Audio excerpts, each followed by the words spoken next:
અમદાવાદમાં ભગવાન જગન્નાથજીની 149મી રથયાત્રાને હવે ગણતરીના દિવસો બાકી રહ્યા છે, ત્યારે તંત્ર દ્વારા તૈયારીઓને આખરી ઓપ આપવામાં આવ્યો છે। રથયાત્રા દરમિયાન કોઈપણ પ્રકારની અણધારી ઘટના ન બને તે માટે અમદાવાદના મેયરની આગેવાનીમાં સમગ્ર યાત્રાનું માર્ગ નિરીક્ષણ કરવામાં આવ્યું।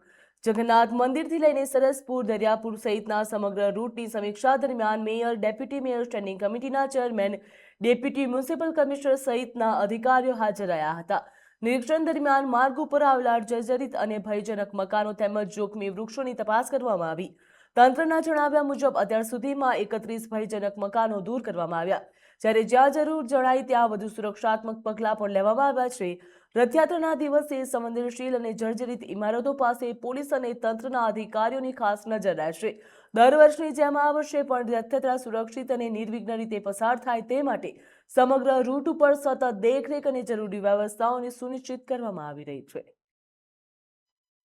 પોલીસ ડિપાર્ટમેન્ટ તરફથી ઘણી બધી તૈયારીઓ કરતા હોય છે। એ લોકો ખાસ કરીને જે રસ્તા ઉપર છે રિપેરિંગ કામ, જર્જરિત મકાનોને નોટિફિકેશન અને જે ઝાડ છે, મોટા ઝાડ છે, એ રૂટ ઉપર ઝાડના ટ્રીમિંગનું કામ કરતા હોય છે।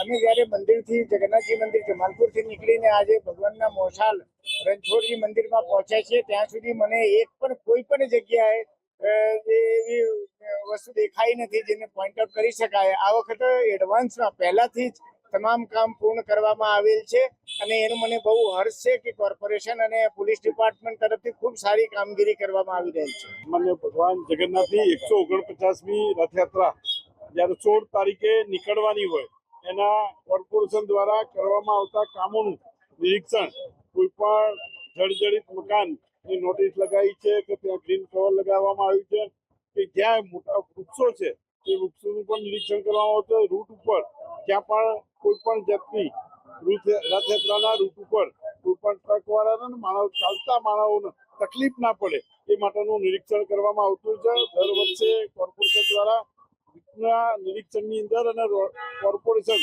જે રીતે આ રૂટ ઉપર કામ કરી રહ્યું હોય છે એ ભગવાન જગન્નાથના યાત્રામાં રથને ક્યાંય તકલીફ ના થાય એ બધું નિરીક્ષણ હોય છે અને બધા જ સાથે જગન્નાથ મંદિરના ટ્રસ્ટી તથા અમારા ડેપ્યુટી મેયર શ્રી તથા ચેરમેન તથા બધા જ ચેરમેનો સાથે આજે અને ધારાસભ્ય અને કૌશિકભાઈની આગેવાનીમાં આ રૂટનું નિરીક્ષણ કરવામાં આવ્યું।